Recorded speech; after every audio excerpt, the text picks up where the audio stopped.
I'm a 6-foot hopeless romantic who likes chips and dips, but 14,000 adults on the internet quite tolerate my video essays and voice. If you don't know what I was doing there, I was recreating TX2's famous songs like, I'm a 5'4" man. Rhymes with, what does rhyme with that word? Flaws? Anyway, yeah, I kind of butchered that. I hope you know what video I'm talking about. Also, he says 100,000 kids think he's a shit. I don't think that's a flex. Kids haven't always been the best judge of good role models. Then again, neither have adults. But we do digress. Hello there, my name is Cowder's Life. And if you've not seen me before, on this channel, we do video essays about things on the internet, and then we all discuss it down in the comments section below. So if that sounds like fun for you, please feel free to subscribe. That'd be really great. Like 90% of people weren't subscribed to my last video, which is pretty nuts. But one day, maybe we can make that 89% of people weren't subscribed. And yes, if you aren't new here, hello again, old friend. It's me, your boy Cow. I hope you are well. I'm doing okay, but more importantly and way more excitedly, I have an update on that art stuff I've been doing for the last few weeks. You know how I've been ranting on about how me and my friend have been drawing what digression looks like to me, the thing I seem to do in every single video essay. You know, I go off on random tangents, and we've been trying to put that in artistic form for me so I can get closure on this matter. Well, we're getting close to what I think is my final design, so here it is. And honestly, what a beautiful validating experience this is. So let me talk you through my design. We've got the mind there, which is like the person's face, and we've got these flowers, these bright blue flowers blossoming out of the head, and then like a butterfly coming from that. And that to me is just like all the thoughts and scattered things that come to my head, just emerging out of it, that come out in my video essays. And then I talk about them, and the butterfly is meant to represent another point that comes from the flowers. That is another further digression, digression within digression. It's like digressionception. And then below that, I wanted some words that encapsulated it, which to me was the world was ours, because I feel with thought, you can go in any direction.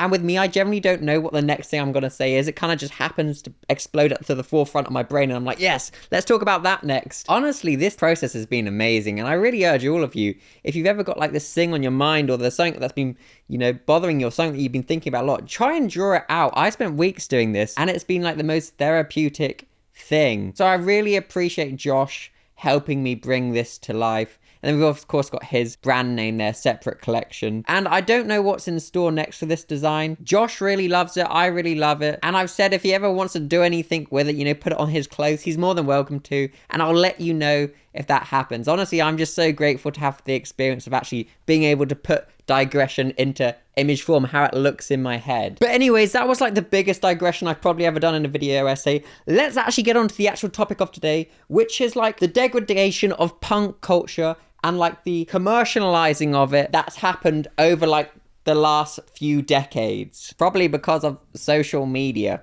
Anyways, let's look at it. So first, I feel I should set the scene of what punk culture originally was. And it was basically born out of rebellion and rejection of mainstream norms in the 1970s. The hardcore punk music scene exploded with bands like Black Flag and Reagan Youth, Dead Kennedys, and they were such an unapologetic expression of self-expression, which had a very strong ethos of do-it-yourself culture. They were very anti-establishment with very distinctive fashion choices. And because it was such a strong counterculture movement, punk quickly became to symbolize this great thing of resistance and fighting against the machine, like the band name Rage Against the Machine.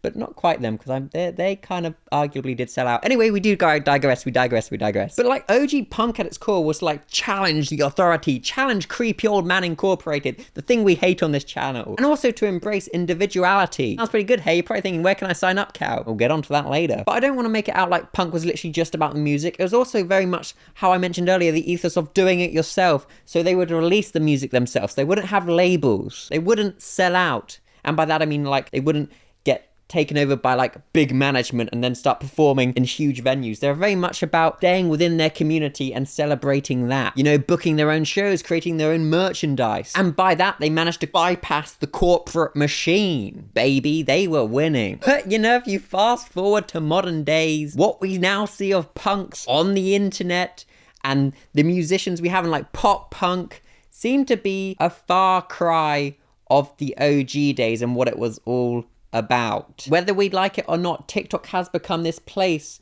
this stage for these new age punks to showcase what they're all about. And as we'll kind of like dive into in this video essay, there is like so much discourse between the different factions within the punk world, the new punks and the old punks, like clashing heads on the internet. As in short, a lot of people feel like the new age punks on TikTok aren't really staying true to the do-it-yourself methods. That was such a big focal point of the punk movement. You know, they feel like that true spirit has gone and like that real understanding of like history and values. Now it's just about wearing crust punk trousers you didn't even make yourself. You got them from some big fast fashion house, you know? All of this explosion of expression and like factions colliding within the punk world has created this great question of authenticity, which I'm like really excited to like dive into and let my brain just go into every different aspect of it today. But first, I really do just want to show you like some of like the big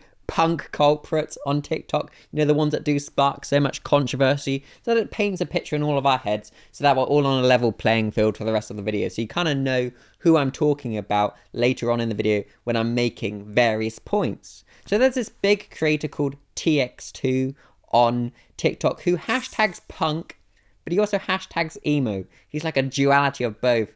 Can you be both? Are you allowed to be both? Please, someone tell me in the comment section below. But this human causes so much outrage just for like the way they conduct themselves, because it's quite jarring, I feel. You know, they did this one where they're like, I'm a 5'4" man whore who slits his wrists and 100,000 kids think I'm the shit, which are just like the wildest lyrics in the world. Are they a bar? I don't know. And a lot of what he does and says contradicts the punk movement. Like he said this, I'm trying to bring real punk rock energy into the mainstream, which like is a complete, just goes against the punk ethos of like being part of the community and like actually being part of the punk movement. I just want to nick the sound and take it to the mainstream and like make money off it. Yeah, so quirky, so crazy. Gah, I'm such a punk. No, you're not. You're playing dress up. But I also like playing dress up on the weekend when I'm a 6 billion year old wizard. So maybe we're both in the wrong, but I don't think wizards are going to come after me. If they do, dear Lord, I'm terrified because Gandalf will be like... I don't know why Gandalf has a gun. Gandalf just pulls out an AK or some other sort of gun.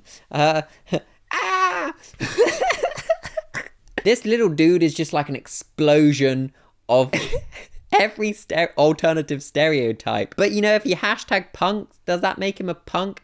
And then I can kind of see why like the older people in the punk movement do get annoyed by people like this, because you're just like, bro, what even are you?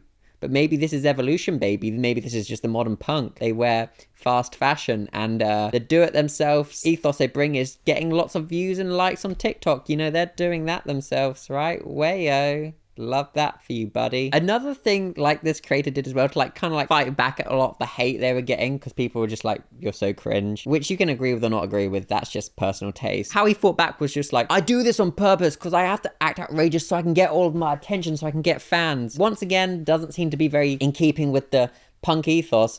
And I was like, oh, okay, cool. So maybe you're just a marketing mastermind. Then he was like, also like, look what I do next. Look what I'm going to post tomorrow. And then I kid you not, his next video the next day was him crawling along the floor like he's Gollum and I'm Frodo. Well, I'd actually be Sam because I'm Ginger and I'll get typecasted. And he's just like crawling towards me as if I've just got the one ring and I'm like running away from him. It's just like, oh, no, that's still cringe. I bet cringe is subjective. What I think is cringe, you might not find cringe, and that doesn't really matter.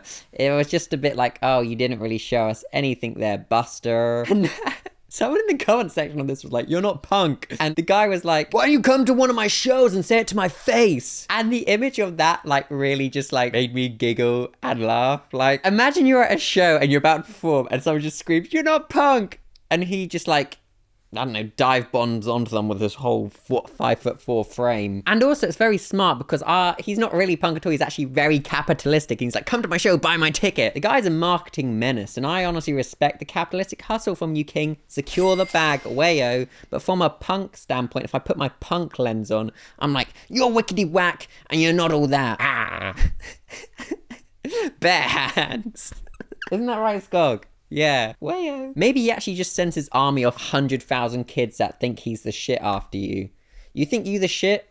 You not even the punk. Freestyling on the beat. Another TikTok punk that catches a lot of heat sadly resides in England and they're near me, and they're called zombie punk. And honestly, the less we talk about zombie punk, the better, because they have some pretty serious allegations against them that I won't go into today, but boy is that a cesspit of just horridness. And also, people really do clown on this character because they just play out like every stereotype you can imagine. They spray paint the anarchy A on people's tops and they're like, blah. And this creates a lot of discourse in the punk community because they're like, zombie punk's just playing a caricature of a punk. They're not real punk. And also, apparently, zombie punk also tried to sell a cryptocurrency, which doesn't seem very DIY unless it's like you made the blockchain for the cryptocurrency, then is that DIY? But then also you would have to consider the amount of like power and energy that goes into mining coins and all of that stuff. Anyway, that's a moral minefield, but that's just another type of TikTok punk that, you know, gets jumped on a lot. Then of course, some punk's not arguing over people that are just playing stereotypical punk characters out on the internet and being like, yeah, I'm profiting off of it. We've got discourse within the punk community over things like how they're dressing and where they're sourcing their clothes from. It does seem to be this big melting pot explosion of energy at the moment because it's TikTok. It's a very superficial app. And if you're only seeing this one aspect of a person, it's very quick to be like, well, do you also do all these other things that a punk's meant to do? And it creates this interesting explosions of thoughts and opinions in every comment section. It's almost like they have to have this magical tick list to be a punk. But with that, I want to talk about my first point, which is the dilution of the do-it-yourself ethos. It would seem from the comment sections on many of these TikToks that although lots of these younger punks have really embraced the aesthetic, you know, the mohawks, the leather jackets, the crust pants, which by the way, I completely misinferred, but I do suck at inferring. When I first heard about crust pants, when I started reading about this a few weeks ago, I thought they meant they were crusty because they were not like washing them. They were on purposely trying to get them stinky, like it's stinkcore, like I'm a stinky little soldier. Jazz hands. But apparently it's actually how they make them and how they put all the different like badges on and stuff. That's its whole process, which is an incredibly impressive thing, but we are getting off point. The initial issue is that like they dress up like punk, but they don't act like punk. While punk originated as this grassroots movement to empower individuals to like, you know, create their own music, art, and fashion, like the crust trousers or pants, whatever you want to call them, a lot of the TikTok punks, so the modern punks, are relying on mass-produced things and, you know, commercialized versions of punk fashion. So, you know, they're taking this aesthetic, which actually holds significance to that community, and being like, hey, actually, I just want to load my character loadout. It's my new Fortnite skin, you know? So this is how I'm going to look, but I'm not actually going to be a punk. I'm actually going to go back to my middle-class suburban household. And it's like, ooh, it's tough because you can celebrate the aesthetic and, you know, it's great that you like it, but, you know, it's going to ruffle feathers because OG community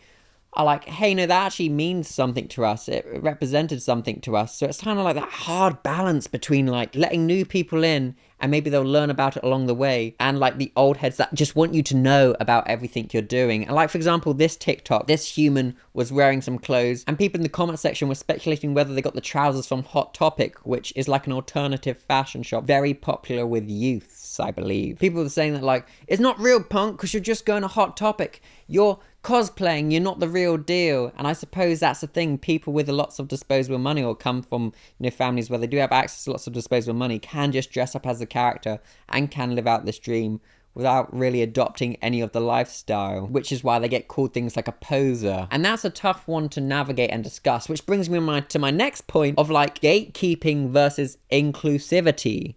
Now, the tough thing here is for movements to keep alive and keep on, you know, going is we need the new generations, the young guns, the hot shots on the scenes, the ones full of the energy and the beans to, you know, get into the movements, to get into the culture. And you could argue that a very simple way for the young mind, the young person to get into that is to go into mainstream shops like, you know, Hot Topic and buy things from the rail because they think, yeah, it looks cool. And they've seen some of the bands they listen to. like Black Flag or whatever. They've seen those bands and they want to look like the characters they saw like that, and they're trying to like recreate it because they look up to these people. I think it's a normal thing young people do. And then maybe you would hope from there in the perfect world that they would take on that aesthetic first and they'd learn more about it, and then they can be a fully fledged punk. Then you would be happy, right? Old punks. Surely you would hope so. But then just from the comment sections I see on these TikToks, and I've scrolled through hundreds of punk TikToks to make sure I get an informed opinion on this, they're like, it does sometimes seems like the older ones are very much like, no, it was punk back in my day, we're the real deal. And they're not really trying to be inviting or let people into the culture, let people into the movement. It's just very much like they see the young person and they just assume they're doing it wrong. When, I've looked through, like I said, hundreds of these punk TikToks, and there's lots of these amazing young creators who are making the crust pants or trousers. Sorry if I butchered that term, but they're making them themselves, and it's so amazing to see like these young creative people. I love seeing creativity. Creativity is awesome. It's like, honestly, I think it's my purpose in life, just to create things. I love creating things, even things I'm just shit at. I just love doing it. But we do digress. This isn't about me. This is about punks. I do see a lot of discourse between these older ones being like, you're not punk. But then also, buddy, why are you on TikTok? If you're so against all of this, why are you on TikTok looking at punks? What do you want them to be doing? Surely, like, literally, what do you want them to be doing? I don't know. There's just, like, such a real divide between the ones that see them as, like, the gatekeepers of authentic punk lifestyle. And, those that advocate for inclusivity. Surely, you'd want to celebrate people coming in. But I guess it is really such a tough dilemma when they're just playing dress up, and then, like, one summer later, they'll be in a complete different aesthetic, cosplaying a different thing. It's a sticky one still. It's a sticky one still is like an English expression for like, that's not good. Whilst these older punks that have a pop at these younger punks that are on TikTok, the ones that are getting lots of likes, because they're the young person on the scene. The older gatekeeping punks are like, they're posers, they're sellouts, they're very form over substance, and by that I mean they look the part but they don't actually have any of the substance, the history, the values behind it. But I don't want to paint a picture that all the older punks are like that. I've seen lots of lovely people in the comment sections educating some of the younger punks, it seems, and advocating for being a welcoming community and, helping each other. Because that's what the punk movement is meant to be about. It's meant to be like this family movement. Not like, we're like a traditional family, like legal guardians and kids. Just a sense of community and a very accepting, progressive one, right? It's meant to be liberating. So when people are gatekeeping that, it kind of goes against that. So it's almost like these OG punks are going against their own values and morals. But I do empathise, because it also must be very disheartening when you see people donning the mohawk and like the leather jacket and stuff, or like all the typical visual aids you have when you think of punks. And you are, in your eyes, you're an actual punk, and you've lived and breathed it your whole life. You've been a part of the small communities. You've hyped up all the hardcore punk bands. You were there. You were part of the movement. And then you get a young hotshot being like, yeah, I just dropped 400 pounds at Hot Topic. And because of social media, they are the stereotype people imagine when you think of punks. So they get all the likes and interactions. And you're an actual OG one that can tell all these interesting stories about being a punk and maybe offer some good insight, but nobody's really listening to you. But that comes down to more like being social media ready, which is a freaking curse in itself. Like, the need to look and present a certain way. Things have to be well packaged within your niche so that you get engagement and like, sorry, that was really unprofessional when I'm trying to do a video. And you get like growth, but maybe the older ones, or just maybe some other people don't know how to package their content, and they could be the most interesting person in the world. Maybe it's some feelings of jealousy. I don't know. I can see both sides, right? You want to be an inclusive, awesome movement that welcomes in new young blood and stuff. But at the same time, you also want people to appreciate and understand the culture and understand the history and understand the significance of everything. And because of that, that kind of brings me on to my next point, which isn't as much of a bigger point, but it's like misinterpretation. And for example, an obvious one would be like the shoelace code. I see what a lot of these younger punks on TikTok are being called out for is shoelace code. And this is something I researched for this video. Basically, what I was finding out was like a lot of punks wear Doc Martens, and if you have white laces on your docs and they're done in a certain way, it can signify that you're part of like a white supremacy movement. And so some of these younger punks are just donning these white laces because they've seen like, I don't know, characters in movies or like people back in the day having them without really knowing the totality of what they represent. So I can understand why that does rub up some of the, older punks or punks that have been in the scene longer. Maybe not even older, just like, they could be young too, but punks that like live and breathe it and they just know everything about it. But then conversely, I've seen a lot of people shut this down in the comment section, being like, lace code's not real anymore, chief, it doesn't matter. And honestly, I can't give a too in-depth opinion on that, because though I've like consumed my life with punks for like a week and a bit now, every spare hour trying to learn about them, there's only so much you can learn. I cannot pretend to be like I've been in the movement for years and years and years and know the ins and outs. So whether it truly has died off or it hasn't, because some people are saying it has and some people are saying it hasn't. So it's almost like, I don't know, you can't really give a good definite answer, because to some people they'll be like, no, the laces still represent things, and it might make them feel some type of way if they see you with the white lace done in a certain way on a Doc Marten. And for other people, they might just be like, oh, you're cool.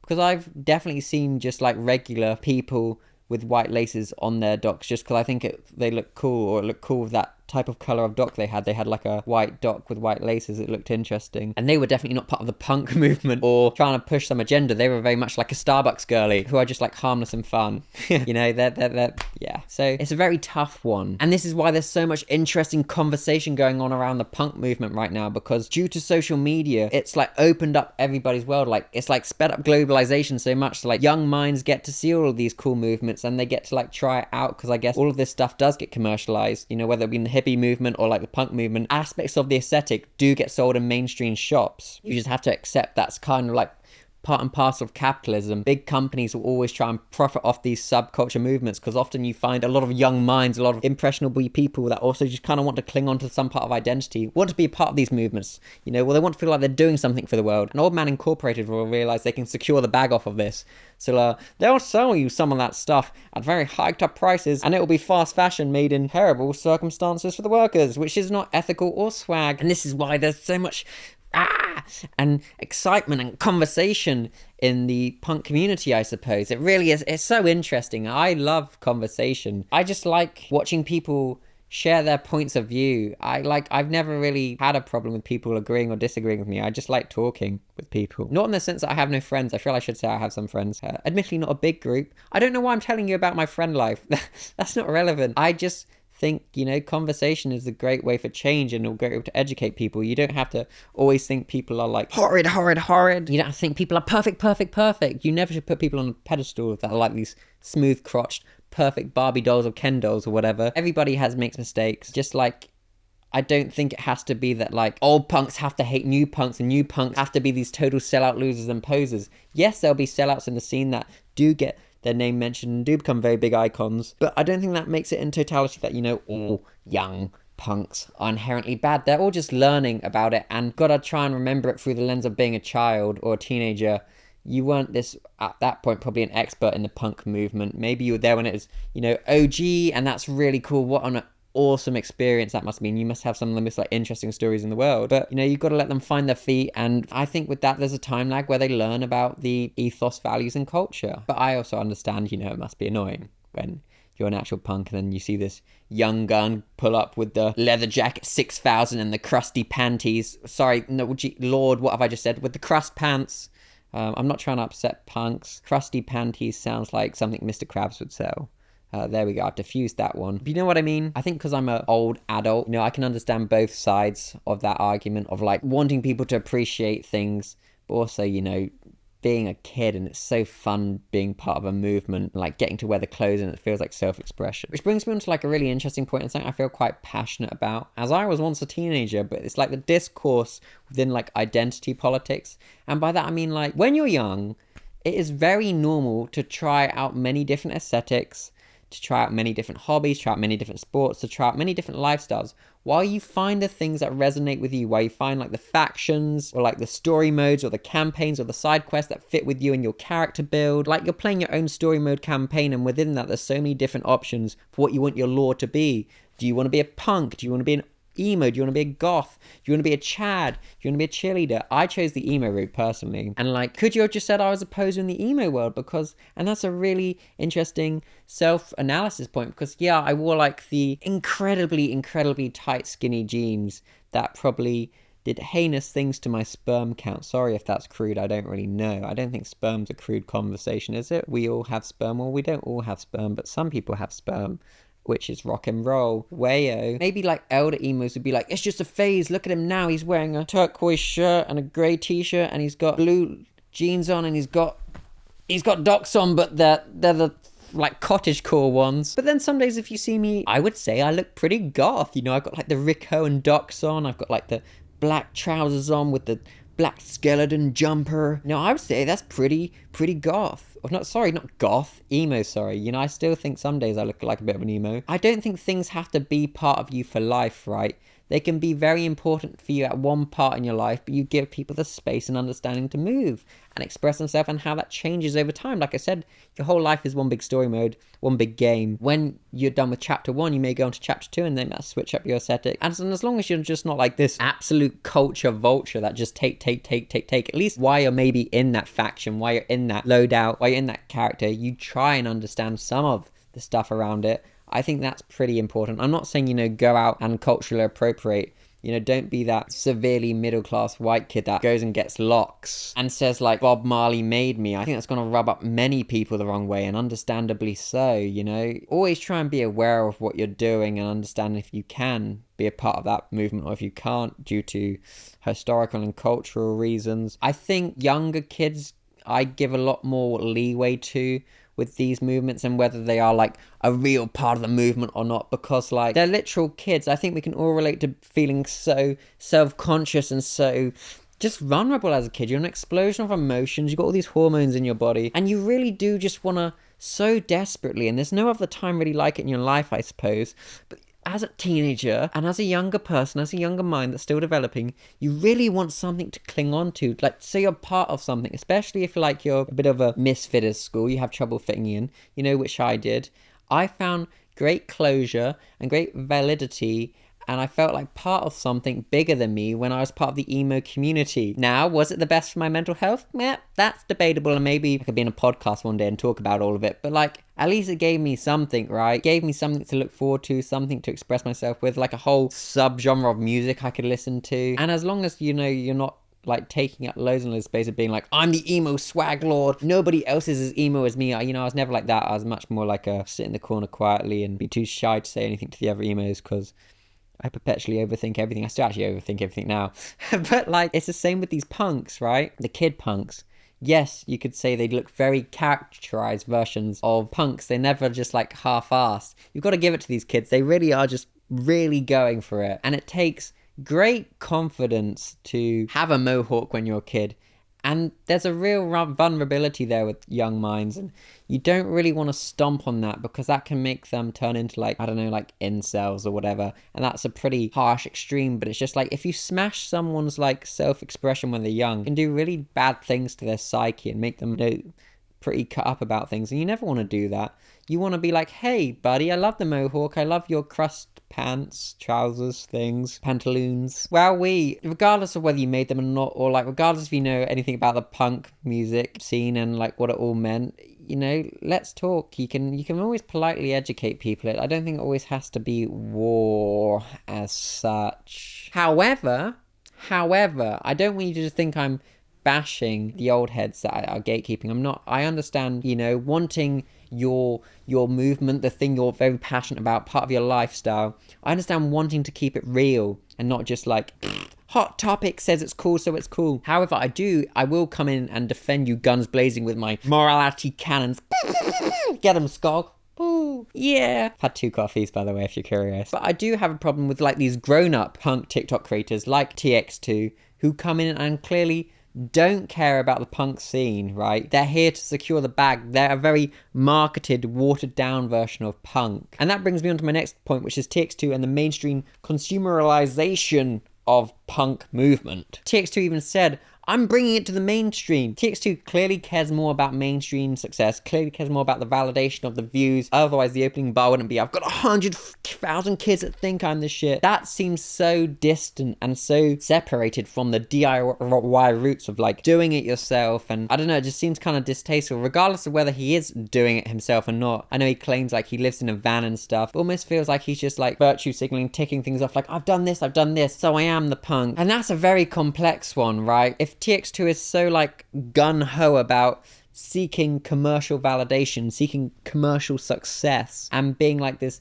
stereotypical mainstream capitalistic version of a punk and not really a punk, if you look a couple layers deep, that really is at risk of like diluting the punk message of being like anti-establishment, anti-capitalistic, doing it yourself. It's more just like punk's this look that we can all be part of. But then like, this is so interesting. I generally am so interested in this topic, and I'm actually so excited to talk to punks in the comment section. Like, I love talking to people from like different factions and different side quests. It's also interesting to me. I can't wait to exhaust all your dialogue options. And yes, I agree, TX2 is very problematic in that sense for the punk community. They're diluting it, and they're making it trivial, and they're making it that it can just be this aesthetic, and that makes you punk. However, and this is why my opinion on Yungblud has flipped 180 degrees. TX2 and like content creators like Yungblud, and quick background info, Yungblud is like another emo punk creator who also gets a lot of stick by like older alternative people being like, he's a sellout, he's not the real deal. And there's very good arguments there for that. You know, he's got a huge publishing deal, he's backed by huge organizations.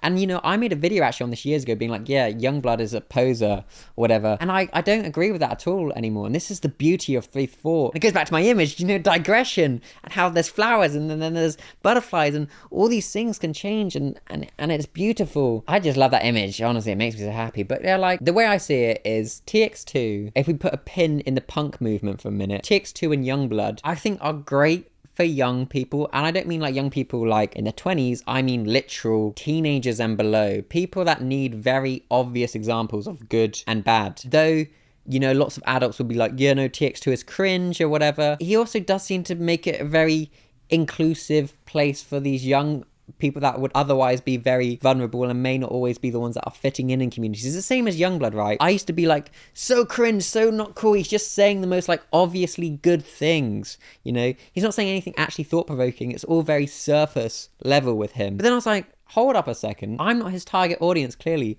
Just because Yungblud and I think are the same age, we're both in our 20s, right? Or whatever. So around about the same age. Doesn't mean he's for me. He's for the kids. And I don't mean that in a weird, heinous way or anything like that. I'm not mocking him. I just mean like he's a character for kids to like very obviously learn right and wrong. Like he shouts and preaches about inclusivity, which is a very good thing. He shouts and preaches about loving who you are and celebrating who you are, and he's very inclusive with his community. He's got all different types of people in his community, and I think that's really sweet and lovely. People that would otherwise be very vulnerable and may get bullied at school for who they are, how they identify, and all of these things, Yungblud creates a space for them. Now to quickly go back to my punk friends or punk community within my community that are like, no, Cal, not cool. Yes, I agree in the fact that like he's not the real deal when it comes to punk. Not at all, not in the slightest. He's commercialized punk. He's like instant noodles instead of like traditional noodles or whatever. Like he's like pre-cooked chicken as opposed to like cooking it yourself, roasting it yourself, taking hours to make it. You guys are the OG slow cooked meat. You know, you can't beat it. You're the real deal. It's incredible. Can you tell I'm hungry and I haven't eaten today? But anyway, you guys are the real deal.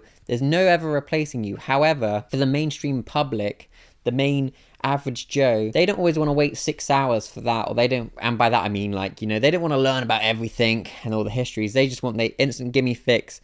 They just want to see it now. And that's where you have characters like Yungblud and TX2, and though they can be seen as very annoying little things for your community because they dilute what it's about, which is super fucky and super annoying, and I'm sorry about that, but they also kind of give attention to your community, and through that, you know, you could argue that like young minds or like other people that haven't been exposed to the punk movement might see them and, you know, may then get into the punk movement, and then they might even rip on TX2 and Yungblud as well. You know, that's a duality. That's like the pipeline for punk. You're like, yeah, Yungblud, TX2, I'm 5'4", I'm a liberated man, whoa. Or like, what does Yungblud sing? Like, I was born in a messed up century, my favorite color's raspberry. I don't know. Anyway, whatever the chap sings, like, he actually has some catchy bangers, but we do digress. These creators can be like the stepping stone, that very palatable entrance into the punk movement, and you probably do get more fans like that as well, which is neat, right? Because you want the movement to keep going, because it is such an awesome thing at its core. It really is awesome. Anti-establishment, doing it yourself, these are great values to teach someone, you know, going against the machine. What a brave thing to do. And that's not me being sarcastic. Sorry, my voice doesn't really change that much.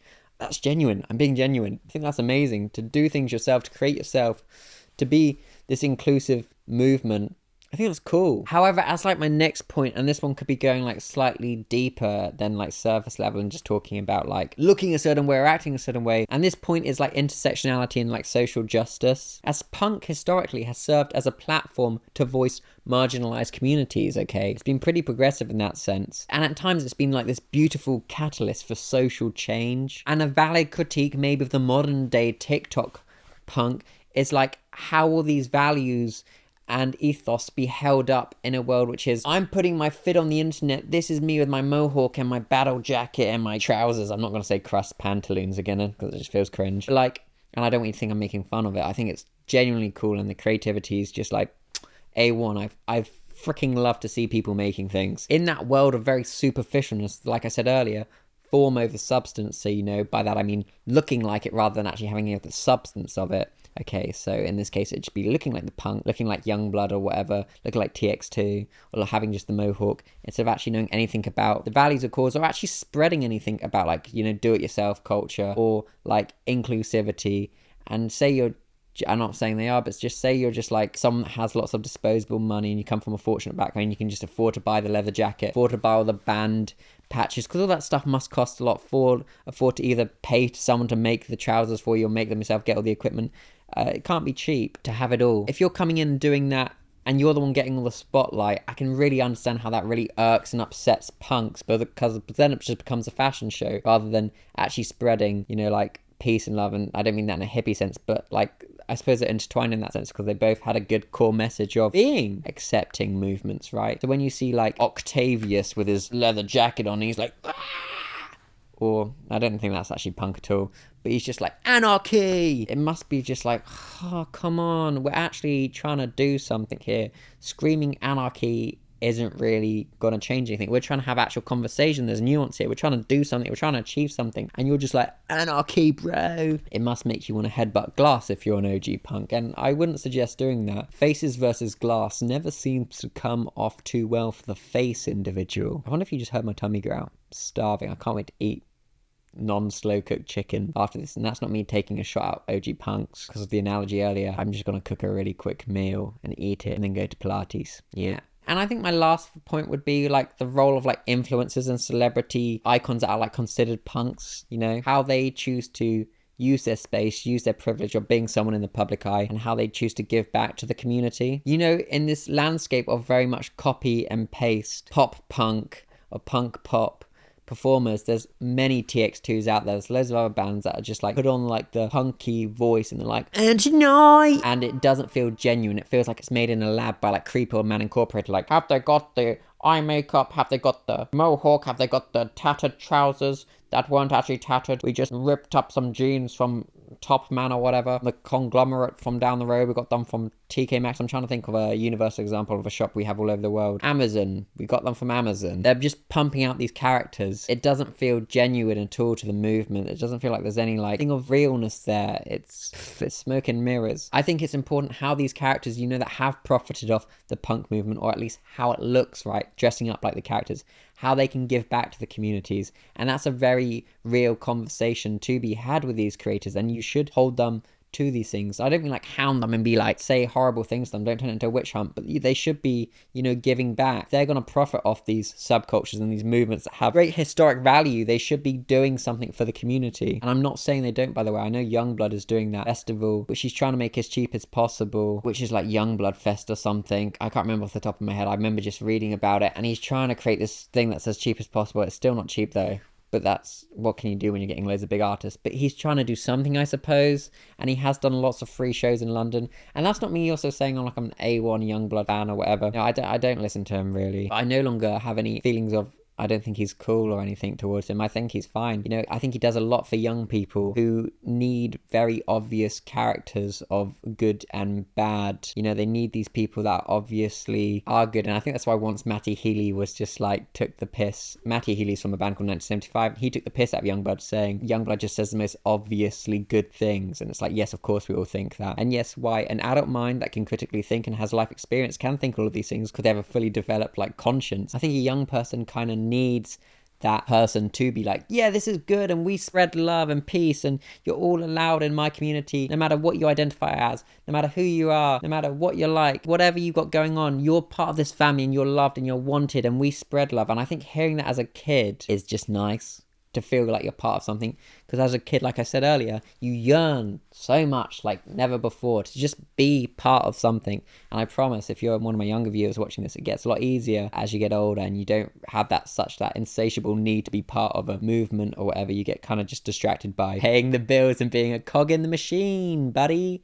But I promise it's not all doom and gloom. There's lots of moments of happiness within that, with your friends or just like artistic endeavors, like creating stuff. Maybe I could have been a punk. I love creating stuff. Probably not. I'm too much of a corporate machine, I think.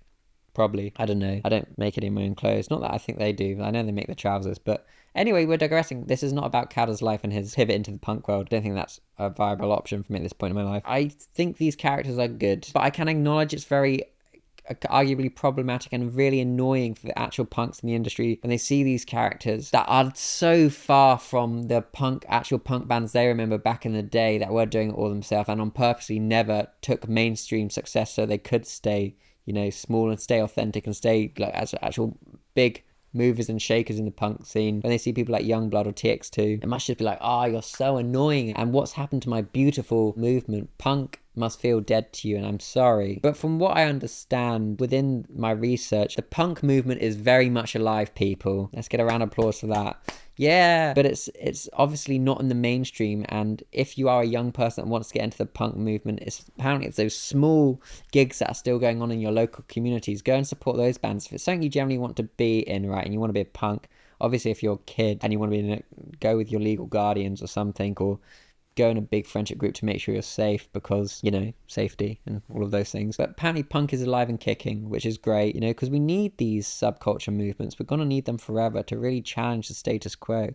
And even, just because I'm not an active member of the punk community or I'm not like a punk by any means, just a random guy on the internet you're listening to, doesn't mean I'm not very grateful for the movement and like the fact that there's people out there, spreading this message of do it yourself. And just because someone's not part of a movement doesn't mean they can't appreciate it and acknowledge that it's good. But, you're not going to see me donning a mohawk tomorrow or making my own trousers merely because I don't have the hair for it and I've been growing this mullet for years. So I kind of want to keep with that for a while and don't think I'm talented enough to make trousers. And also I don't know, I just don't want to dress up like a punk. That's not me hating on, I think it's awesome. I don't know, I feel like I'm just digging a wordy hole now. Let's conclude on it, shall we? I think in conclusion, you have to accept that TikTok is this platform that offers a place for like self-expression and can be used to build community. I've seen that firsthand, the punks talking to each other, sharing their opinions and having actual productive conversation. I think that's a really lovely thing to see, and that's kind of like taking the movement and also taking it into the modern world. As as things evolve, you kind of have to take the movement and change it slightly, like how you see all sorts of things, trends and stuff change over time because they adapt to the modern world. But obviously the downside with it being on TikTok, this very visual based app, which is stereotypically very short videos, a lot of the videos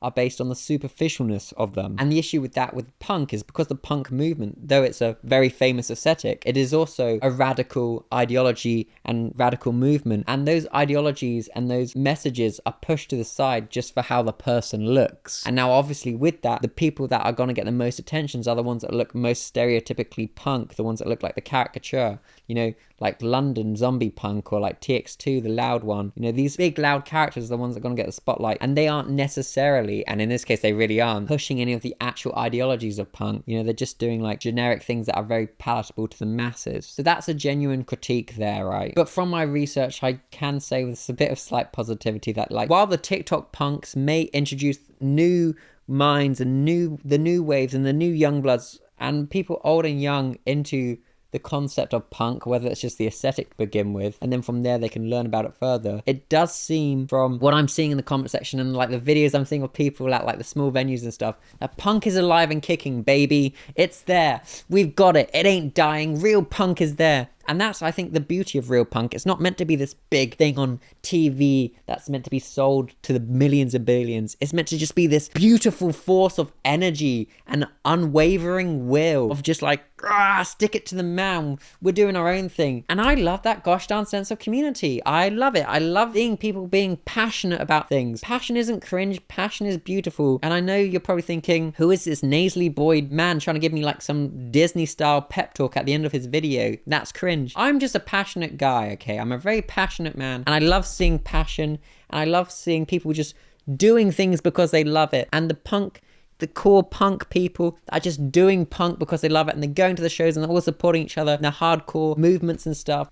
Beautiful. Keep doing your thing, you know? It's lovely. It's harmonious, and it's how humanity should live. Just supporting each other, all being friends and loving each other. And that's obviously not to say there's not discourse in these small communities. From what I see on Twitter and stuff, there is. But I don't want to ruin that nice little message I just had at the end by then having to talk about that. It's nice that the movement is alive. Good on them for keeping it going and not just trying to make it TikTokified. There's actual just real punks out there punking around and doing their thing with their crispy pantaloons on. Again, what do I mean by that? You know what I mean? Crust pants. Crust trousers. Yeah. And ultimately, all the real punks will know that, like, punk's legacy will never, ever, ever be defined by, like, the mainstream norms and what you see on TikTok. Hell no, player. Punk will always be about the individuals. The ones that challenge the status quo and uphold its rebellion. Celebration of individuality and individualism. And also social justice and inclusivity, and doing it yourself and just making because you're passionate about it. Be passionate is what I've got to say. I've absolutely loved this video essay. I think this is the first time I've ever come away from an essay not just really doubting myself and feeling like, oh, did I make this point or not this point? I've just loved researching the punk movement and just watching the discourse between factions on TikTok, not in a heinous way, not like I love seeing people argue, but I just love seeing people share their views and opinions in polite, respectful manners. I think having conversation with people, like I said earlier, is the best way for change and improvement as a society, and that's rock and roll. I feel good, and I really hope this video resonates with the viewer. And if you're punk, I would love to honestly have a chat with you in the comment section. Let's get the ball rolling. I'd love to hear it from like your actual first-hand lens of your like your experience in the punk world and how it also collides with TikTok punks and what your thoughts and opinions are on it all. I just want to chat about it. I really am so interested in this topic. So let's get the comment section going. I will be down there in the comment section. There'll be another video essay here if you feel like watching another video essay. And yeah, I'll see you all in the next video. Okay, bye.